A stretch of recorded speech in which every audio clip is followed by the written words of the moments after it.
After 4 hours with Kingdom Come Deliverance 2, I was struck with the thought that this is a game that is exceedingly challenging to demo. The original Kingdom Come Deliverance had an impressive level of depth and authenticity, and these are elements that have been broadened and expanded on in KCD 2, but meant that the time I spent in the world of Warhorse's virtual Bohemia were far too brief. Nevertheless, it's a place and experience I am excited to revisit.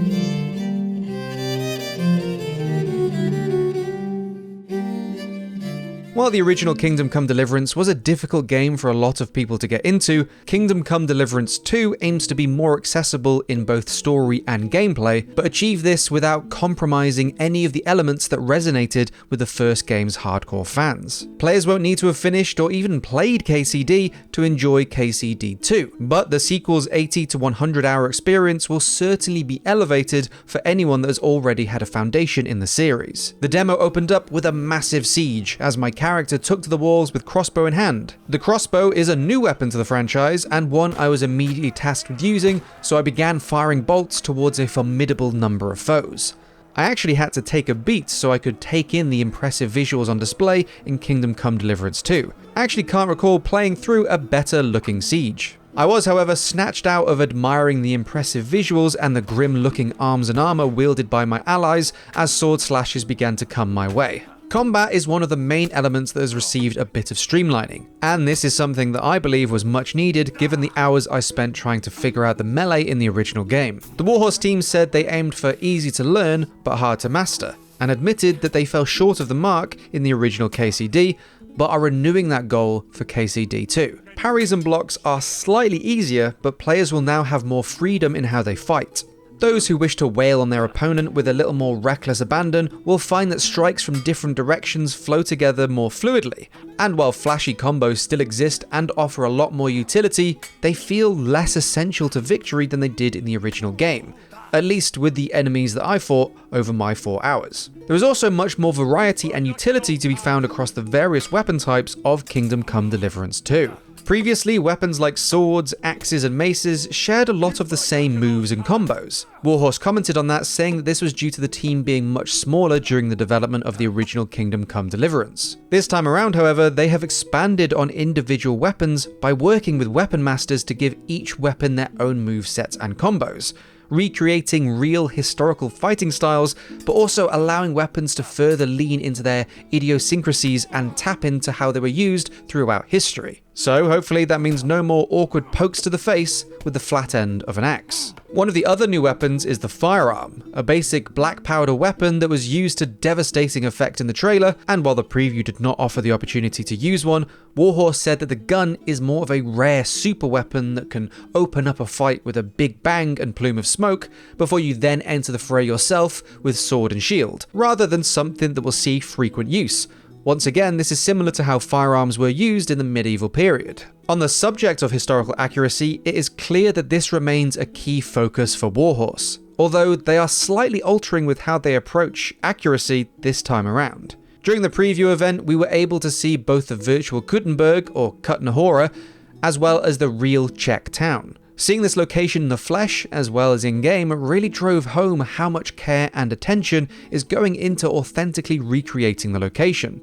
And that authenticity is the main driving factor for Kingdom Come Deliverance 2, rather than adherence to complete historical accuracy, with the goal to create an authentically medieval, epic historical drama. This means there are plenty of weapons, armor, locations, events, and characters that have been recreated with a combination of love, research, and a few educated guesses, but Kingdom Come Deliverance 2 is also embracing a little more of its dramatic and cinematic side too, while still keeping hold of elements like drinking potions to save your game. Firstly, the concoction is now called Remedium Save Gamium, and those who play the original may be happy to learn that it is now somewhat easier to acquire. It remains in the game because it is important to the team that there is a minimum investment in the decisions you make, and both your successes and failures have an impact, which actually nicely complements how Kingdom Come Deliverance 2 is building their quests and how you can interact with the world. Another element of this is how Kingdom Come Deliverance's titular character Henry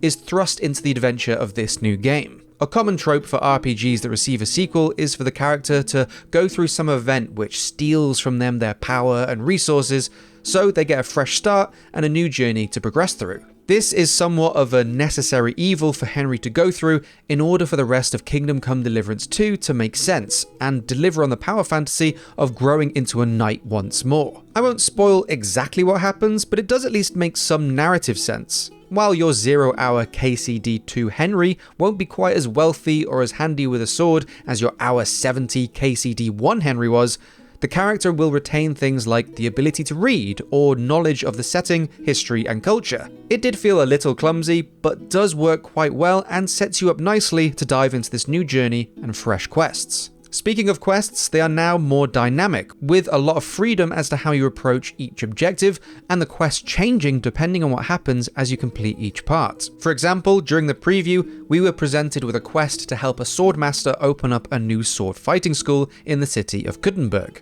The quest saw us stealing a sword from a rival sword fighting school and mounting it in the town square. Doing so would signal to onlookers that the school was open to challengers.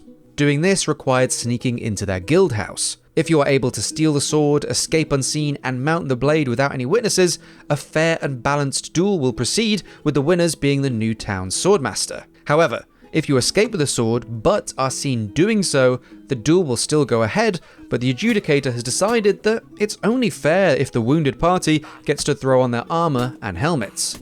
This may sound like a small change in one quest, but it is an interesting look at how the quests can evolve and mold themselves around the action of the player, as well as their failures or successes. The Warhorse team were keen to explain that this was not a one-off twist, but they are taking this approach with all of their quests across their 100+ hour adventure. Not only did this add an interesting element to the quest that made the final fight all the more challenging, but it also made the quest feel much more grounded in the world and connected to my specific playthrough, which only made me more excited to see what other quests had in store for me in the full game. This has not come without cost, however, as it appears to be one of the factors that has caused Kingdom Come Deliverance 2's release date to be pushed back to February the 11th, 2025, as I experienced a couple of quest-related bugs during my time with the game. During an interview with the Warhorse PR manager Tobias Stoltz-Villing, he said, "The game, performance-wise, I think is absolutely rock solid. But then, while the performance is fine, it's a huge RPG with 100 hours of gameplay, and it has a few bugs.